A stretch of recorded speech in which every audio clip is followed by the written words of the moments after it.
Welcome back to the Wizard's fireplace. Today we're going to talk about snowy weather cars. To buy, not to buy.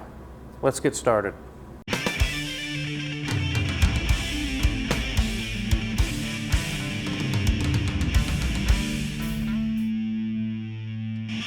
So it's a very cold day in Kansas. I got my loafing clothes. I'm just loafing around the house on the weekend, staying warm because it's very cold out. And it got me thinking, we're getting to winter weather, snowy weather. What should be 3 good cars you should buy versus 3 you should not buy for the snowy weather? Now I'm talking about all-wheel drive vehicles. This is for the common person who's not mechanically inclined, who's not into major serious off-roading that needs manual locking hubs and all different transfer cases and Rockwell axles. We're not talking about that. We're talking about your common all-wheel drive vehicle for someone who just wants to get in, take their kids to daycare, go to work. They're not worried about what gear they're in. They're not worried about the transfer case. They just need to get in, put it in drive, and go. One thing to keep in mind with a part-time four-wheel drive is, and I've repaired a lot of them for this reason, is in snowy weather where some of the roads are clear and some of them are not, you can destroy your transfer case. So that's why I really recommend just an all-wheel drive, very simple system that doesn't require input. It doesn't require any kind of changing of things while you're driving. So without further ado, I'll start with the ones not to buy. Because in the snowy weather, you've got your kid buckled up in the back seat. You don't need to be broke down while it's snowing and very cold outside. Also, if it does break down, you don't need to have $7,000 in repairs. And while it's snowing, your car's in the shop and you have no way to get around. So these are the 3 vehicles to stay away from. Even though they may be tempting, you should stay away from. Any of the late 90s, early 2000s, Land Rover Discovery 1 or 2. Now me and Mrs. Wizard really love these vehicles, and they are very good in the snow. They are very good at what they do. They've got simple all-wheel drive systems. You can just drive them and enjoy them. But they are not reliable. These are known to have blown head gaskets, which you guys probably already know that, and that's the last thing you need while you're in the middle of a blizzard. They also leak oil all the time. There's a common joke about these Land Rovers that if it's not leaking, it's probably empty. That's not a joke. The power steering gearbox, the transfer case, the engine, the transmission, the differentials, there's always something leaking on these. And for someone who's not mechanically inclined and just wants to drive to work, this is not the car for you. You can expect 10 to 12 miles per gallon with these, always. All the time. Maybe 14 on the highway if you're lucky. They do have a small 4-liter V8. They are not economical at all to operate. Also, if it does break and you need to get it repaired, whatever number you have in your mind, double it. Maybe even triple it. If you can find someone that's even going to work on it. Most shops you call them, say I got a Land Rover Discovery, and then they stop you right there and go, nope, we don't work on those. So that's definitely not the trouble that you need in the middle of a snowstorm. It's getting to be kind of like the North Star engine that we're talking about in the videos. These vehicles are cool, and if you can work on them yourself, they're great. But if you're going to pay a shop to do it all, it's just not worth it anymore. The next series of vehicles we're going to talk about not to buy is any of the Jeep Compasses or Patriots. Now, they may be okay in the snow. They may do a good job getting you to point A or point B. But these have the notorious high failure CVT transmissions. You don't need that happening to you when you're trying to get your kid to daycare or school. They also have a very noisy or buzzy engine. I've heard a lot of people that have these, it's just like, this thing is constantly just, it's just so loud. It's normal. There's nothing you can do about it. It's just not a very well-built engine. It's called the World engine. I think it's a 2.4 or something like that, but they're not very good. These are not very reliable compared to like a Toyota or a Honda. You cannot expect that reliability out of these cars. One way to prove this is that on Facebook Marketplace, you can find them all the time for $1,000 or $2,000. broken. The engine's locked up. The CVT transmission has failed. This is broke. That's broke. I'm just trying to unload this thing. I want it gone. And when you see that happening so much, you definitely know that is not the vehicle you want to rely on when the weather gets very bad outside. The third and last vehicle not to buy is any BMW with the xDrive all-wheel drive system. BMWs, you guys know I don't like them anyways. And the xDrive is no different. It's very troublesome. Between station wagons or SUVs or even just the cars, I've had numerous of these in the shop that I rarely ever get to repair them because the cost is so high. They have the front differential right there next to the oil pan, and then they've got a little transfer case and all these different components and electronics that can fail. I've had several with oil leaks. It seems like they're always leaking oil. And I get the list together to fix the oil leaks, fix the xDrive, fix this, fix that, 6, 7, 8 grand, and people are like, you know what, just park it outside. I just can't do that right now. And you can bank on one thing with this BMW xDrive vehicle: it will always, perpetually be broken. It will always be in the shop, always be broken. They are never fully fixed, and they don't stay fixed like a Toyota or something. So if you're thinking about a vehicle, you're trying to get to work, you want to be safe, you want to be reliable, that definitely does not fit the bill. It is not reliable. It's going to break your bank.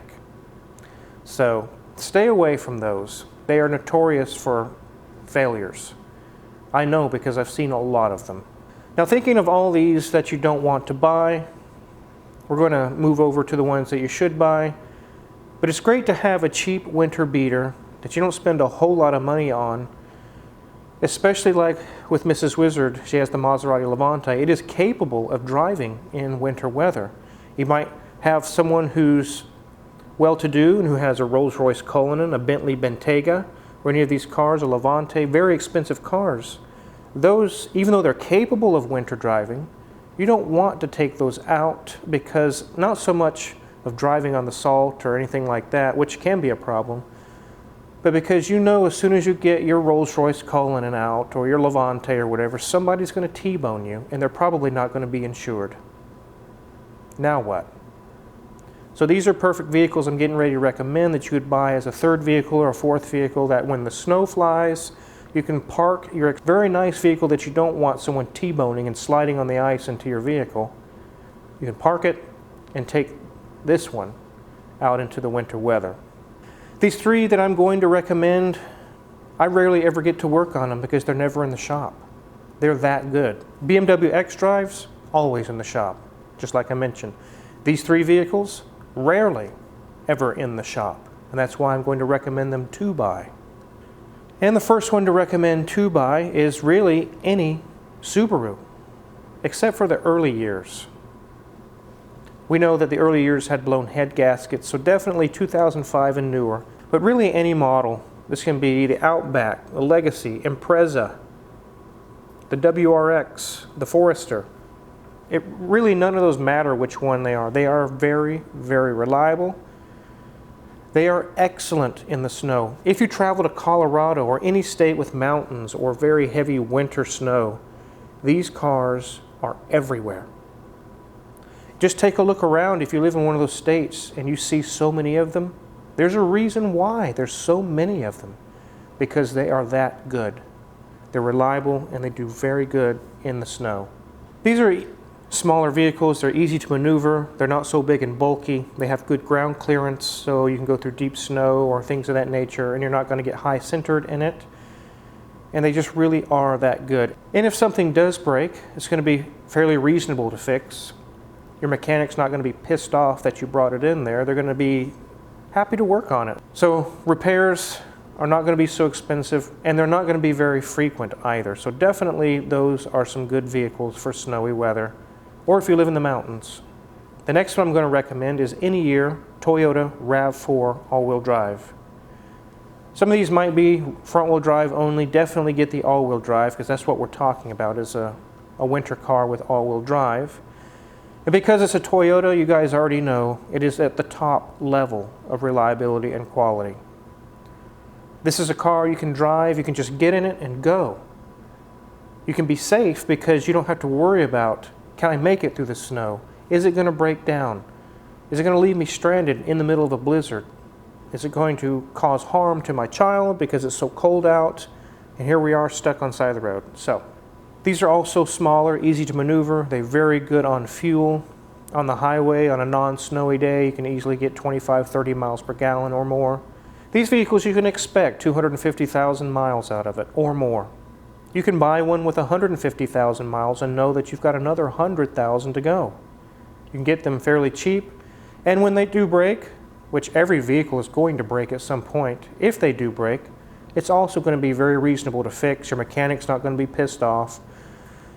The parts are reasonable.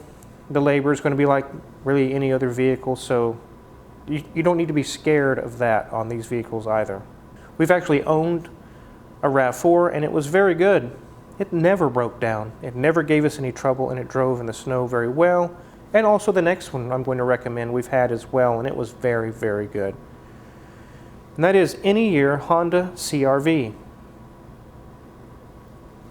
Again, because it's a Honda, the reliability is almost up there with Toyota, but it's very, very good. These are small and maneuverable, easy to maneuver through the snow, good on fuel, easy 200,000 miles out of this vehicle. If it breaks, it's not going to break your bank. It's just going to be average prices to repair them. And you can rely on it. You can get into this vehicle just like the Toyota and just drive. These are also all over in Colorado or different places where there is snow or mountains. You can see CR-Vs everywhere. Almost as much as Subaru. Seems like Subaru is the king when it comes to that. But CR-Vs are also everywhere as well. They are the vehicle that is gone to by people who live in these areas. So that tells you something right there. It's going to be good for you as well. One really cool feature about the CR-Vs as well in the 90s is they come with a picnic table in the back. That's kind of crazy, isn't it, guys? But ours had one. I don't know what you're going to do with that in snowy weather, but when summer comes along, you can go on some trails or something, and actually in the rear is a true picnic table in the floor by the spare tire. Any of these vehicles that I just mentioned for a recommendation to buy can be not to buy if they haven't been maintained. Make sure you check on that as well. They can be a lemon just like any other car if they've been treated badly. But if they've been maintained, you can buy them with assurance that it's going to be a good car, it's going to do everything you need it to do, and get you through the winter safe and secure, and probably not break down on you in the middle of a snowstorm. Over the years, we've traveled and seen different vehicles in different states where there's lots of snow and winter weather, and that's basically where I got this list of 2-buys from, is I've seen these 3 vehicles frequently in those areas. So that tells you something there. And the fact that I don't see them in the shop for repairs that much also tells you something. They're the vehicle to buy for this type of weather. So as winter approaches, make sure you drive safe, make sure you're careful. There's a lot of people out there with big brodozers that are jacked up really high in the air. One thing to keep in mind, just because you can get going really fast and do 70 miles an hour in a 30 zone in your brodozer, doesn't mean you're going to be able to stop any better than anyone else. Here's a tip. Even a U.S. Army combat tank will slide on the ice and wreck. So will your brodozer. Right into somebody and possibly hurt them or kill them. So some winter safety tips: drive safe, drive slow, think ahead, and just be safe out there, guys. I'm going to continue to enjoy the nice fireplace and stay warm today. If you're curious what kind of tools we use in our shop, check my Amazon affiliates link in the description below. We get a small cut and we really appreciate it. And we've got more North Star and bus videos and all kinds of other projects and cool videos to come. So make sure to hit the subscribe button, guys. Thanks for watching.